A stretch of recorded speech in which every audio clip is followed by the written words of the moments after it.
22 से 28 जनवरी तक 3 बड़ी खगोलीय घटनाएं घट रही हैं। इसके कुछ अच्छे प्रभाव होंगे और कुछ बुरे प्रभाव होंगे। नए मामलों के प्रति आपको सतर्क रहना होगा। अच्छी घटना पूर्णिमा है, जो आपके सीन एंगल पर होगा। ये पूर्णिमा आपके मानसिक शांति, रोमांस, प्रेम के लिए अद्भुत रहेगी। आपको भावनाओं से जुड़े सभी लाभ मिलेंगे। एक और अच्छी खबर यह है कि 27 जनवरी को यूरेनस मार्गी होने जा रहा है। इससे भी काफी लाभ होगा। इसका मतलब है कि आप भाग्यशाली होंगे। अचानक धन लाभ होगा, प्रगति होगी, फंसा हुआ धन मिलेगा, नए अवसर मिलेंगे, जिम्मेदारी की भावना पैदा होगी। नकारात्मक खबर यह है कि शुक्र आपके 12वें कोण में गोचर करेगा।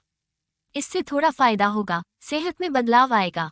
लेकिन ध्यान रखें, कोई भी महंगी चीज खरीदने से नुकसान तो होगा ही, साथ ही शिक्षा के क्षेत्र में भी थोड़ी परेशानी आएगी। कई मामले धीमे हो जाएंगे, लेकिन आपकी निर्णय लेने की शक्ति बढ़ेगी। वैवाहिक संबंधों में भी सावधानी बरतें। सूरा शम्स का पाठ करना जारी रखें। नीलम धारण करें। बहुत जल्द आप इन सभी समस्याओं से बाहर आ जाएंगे।